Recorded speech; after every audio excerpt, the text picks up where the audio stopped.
Hello, hello, hello, and welcome to this edition of A Quick Pint. So, the collapse of international aviation, the collapse of aviation into chaos.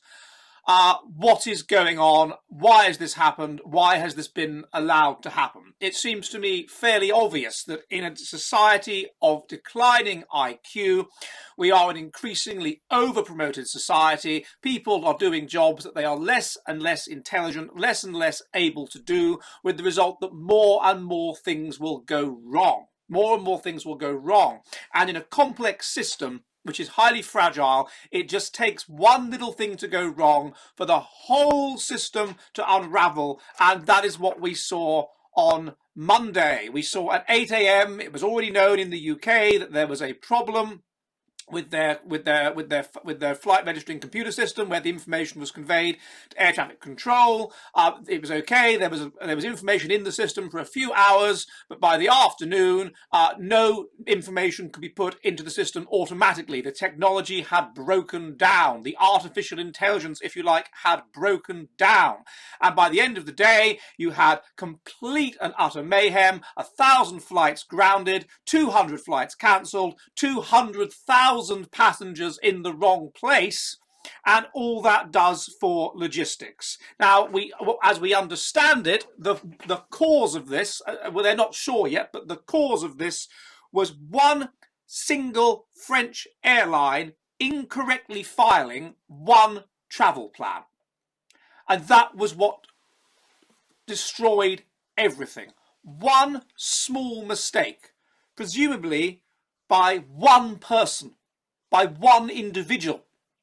And this threw us back to the 1990s within hours, meaning that everything had to be done manually, programmed in manually, which of course slowed everything down to an extent that the airport is no longer built and the whole system is no longer built to be able to deal with. There aren't enough people to be able to input all this stuff manually, and the result is total chaos.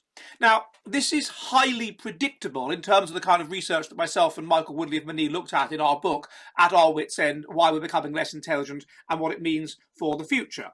If IQ is going down, if we are becoming less intelligent, and we know that we have lost 15 IQ points based on reaction times between 1880 and the year 2000, and there is currently a weak negative correlation between intelligence and how many children you have, and the prevalence of alleles in the population associated with intelligence is in decline. We are becoming less intelligent for genetic reasons.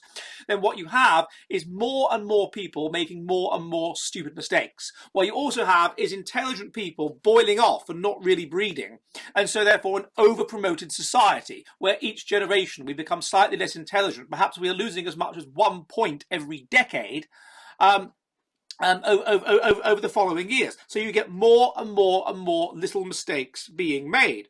Now, as a system becomes more complicated, and what we have with our system of air traffic control and so forth is an incredibly complicated technological system, it also becomes much more fragile.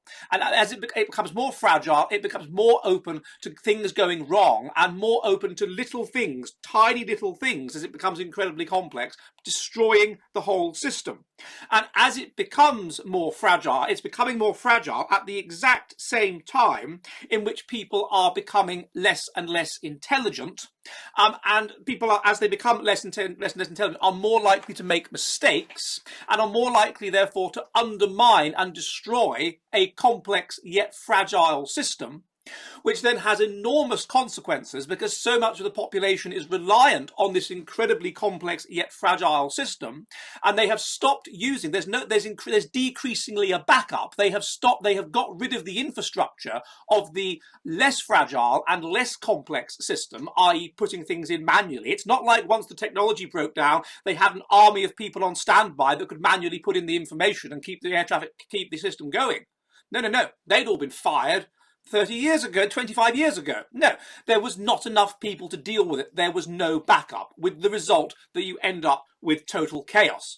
Now, a lot of people say to me, oh, we don't have to worry about the fall of civilization. Technology will save us. Technology will save us. AI will save us. Well, that's all well and good. But if AI is and technology is a complex system, and that's a fragile system, then ultimately it requires a certain level of intelligence to ensure that nothing goes wrong in this fragile system, and to ensure that when it does go wrong in this fragile system, then you have highly intelligent IT people that can come in and fix it, and can fix it extremely quickly. But they weren't able to do that. They were floundering. They weren't able to fix. They didn't know what was going on. They weren't able to fix it. They weren't able to fix it quick enough.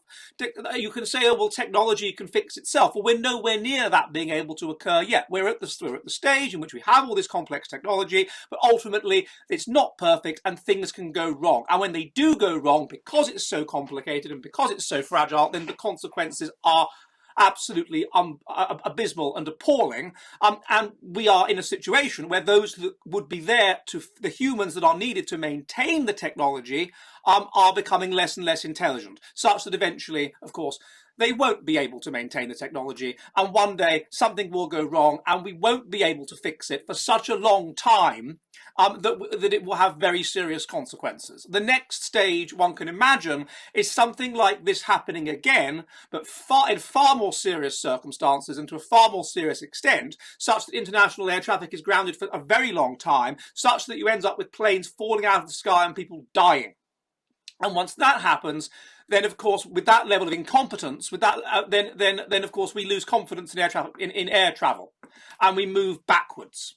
And that's what civilizations do. That's what happens in the winter of civilization. You have a complex system, which is very, very fragile. You decreasingly have the intelligence to be able to solve the problems that fragile system, the unpredictable problems that fragile system will inevitably throw up, such that eventually the system either does not work anymore, we just can't sustain it and people stop using it, or we just lose confidence in it, and so we can't sustain it, and so we stop using it, and so we move backwards. We move back to a more primitive level of civilization. And that is what I see as the next step after this, that we lose confidence in air travel, probably because there will be one minor little mistake, just as there was with Concorde. And people can say, oh, well, we were wanting to stop Concorde anyway, it was expensive, whatever, fine.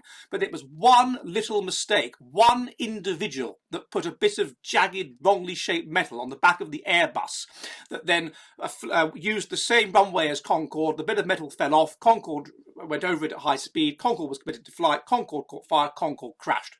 It was one mistake by probably one individual who was basically over-promoted that caused that. And it's almost certainly one mistake by one over-promoted individual in a context in which we are decreasingly promoting on merit, but that's aside, that caused this. So I would see this as a fascinating portent of what is to come in an IQ of decreasing intelligence quotient, where at the same time everything is becoming more complicated and therefore more fragile. You can expect more and more things to go wrong like this until we lose confidence potentially in air travel. And those that keep writing to me and saying, oh, technology will save us, we will go on, civilization will go on forever, egg and your face are in alignment.